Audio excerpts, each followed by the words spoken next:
the resolution ready for today, but it will be read at a city council meeting, possibly Monday night, if Monday night council meeting. And I will definitely get a tape to Mr. Campbell so we can get it to the family for your remembrances, okay? And again, it gives a great honor to name this future sporting complex in memory of Miss Clementine Dedication. Thank you very much. Thank you.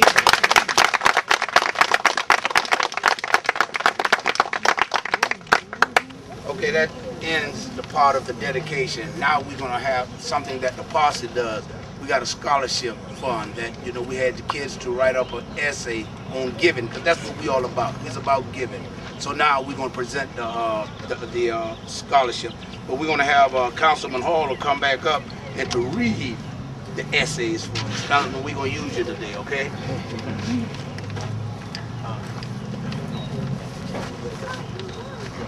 You got it? Huh? It doesn't matter.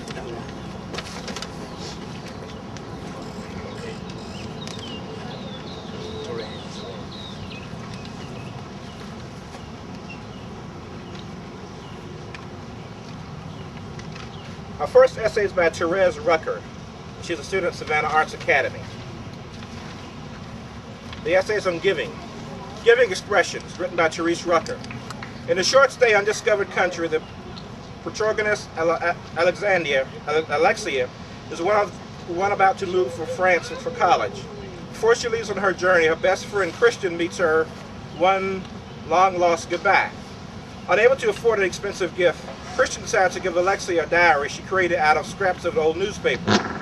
Inside, Christian fills their diary with pictures and quotes that have special meanings to Alexia. If you have much, give of your wealth. If you have little, give of your heart. Giving someone a present may be used for an expression of love, friendship, gratitude, or charity. Our Creator has endowed all of us with the ability to give extraordinary expressions of our affections. Our mother gave us the gift of life, and time gives us the gift of returning to our Creator.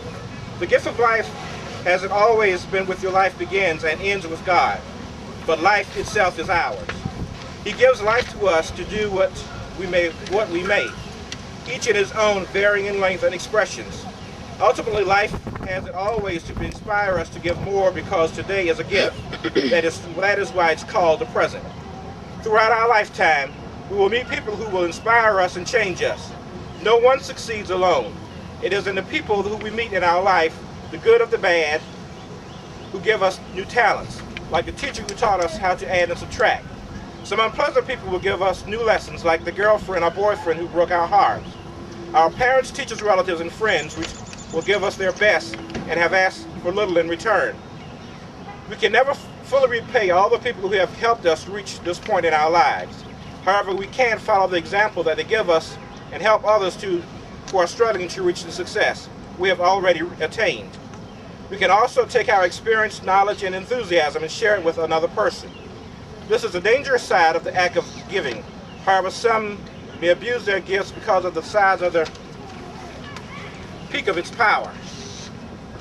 It is often said that the sun shall never get on the British Empire, because the empire's span across the globe ensured that the sun was always shining on at least one side of its numerous colonies, which covered about a quarter of the Earth's total land area. However, the great power comes great responsibility. The rulers of the British Empire unjustifiably overtaxed its colonies and unrepresented colonies in governmental affairs because of its corruption and pettiness. It is often said that the sun never sets on the British Empire because God does not trust the British in the dark. When given great opportunity and power, one should never abuse it. When given anything, one should never misuse it. A gift, regardless of its importance or unimportance, still must be cherished and nurtured. A gift can also be a special talent or ability that was not earned through the usual amount of long and difficult practice, but instead comes easily in the recipient in a natural way. A gift in this sense can be thought of as being given by God or by nature. A God-given or natural gift received by one at birth. He's given me the gift of my vision. When others see me trash, I see art. When others see a disaster, I see design. I can turn the most mundane of objects into extraordinary expressions of my emotions. If allowed to continue my studies at the Savannah College of Art and Design to further my gifts of creative vision, I would like to give back to my community, parents, teachers, relatives, friends, and my God that have all given so much to me. And that's written by Therese Rucker from Savannah, Arkansas. Therese Rucker. Dennis is not here today because of his job.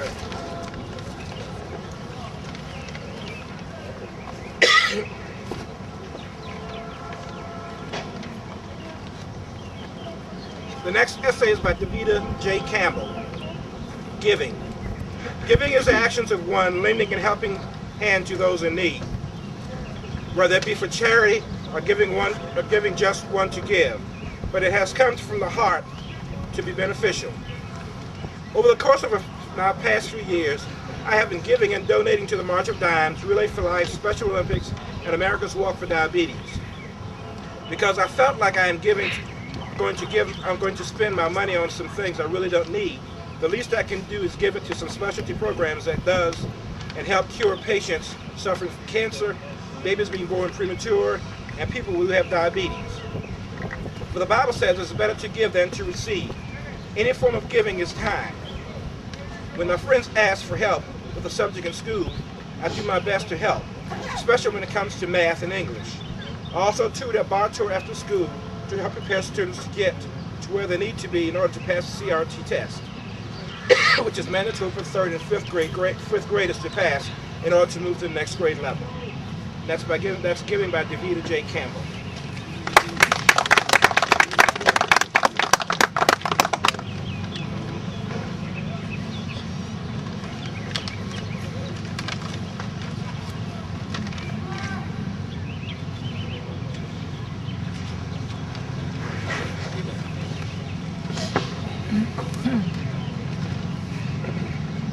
The next essay is by Chelsea Ray Hopkins.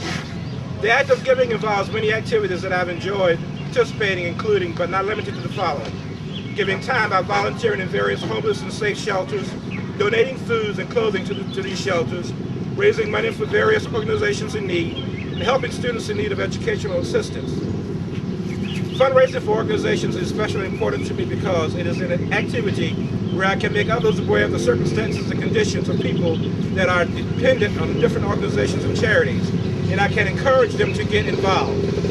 Fundraisers help people with various causes, including but not limited to health issues, research for a cure for illness, educational assistance for students to become productive citizens. I also look forward to volunteering, fundraising, and charity work because there are ways to use one's free time to reach out and give back. The act of giving is very valuable and helping others to enjoy in ways unimaginable. I give back to my community by doing a variety of different projects. I started this past summer by volunteering at Bloomingdale Elementary School and have continued throughout the school year. I taught enrichment in reading, writing, and math skills in raising 2nd graders this previous summer. I also started interning at the school teaching elementary music. Another elementary school that I volunteered is Port Whitworth Elementary. I teach English to students of Hispanic, Indian, and Chinese backgrounds. Other community service activities that I have been part of include participating at a group from Savannah Arts and Savannah Memory Walk, collecting monetary donations for pennies for the Patients Foundation, and collecting animal food for the Humane Society. The Memory Walk was an activity to help the Alzheimer's Disease Organization. A group of students from my high school met at Johnson Square early one Saturday morning. Upon arrival, we turned in money that we had been raising for a month to help in researching medicine and cures for the disease. We wore purple clothing and wristbands to show that we were standing together in the fight against this disease as we walked through several of Savannah squares and packed and back to the starting point. This was so moving that I plan to do this fundraiser again. The Pennies for Families and Humane Society was done with the group of Savannah Arts Academy as well. The Pennies for Patients fundraiser was implemented throughout the senior class at my school. My fellow class officers and I got packed together filled with materials explaining the purpose and information needed to participate in the project from our entire class. We then collected monetary donations to give to the Pennies Patients Foundations, which helps people with leukemia. The Humane Society activity was organized through a National Honor Society chapter in Savannah Arts Academy. Dog and canned food were collected and taken to our local Humane Society. My parents have always encouraged me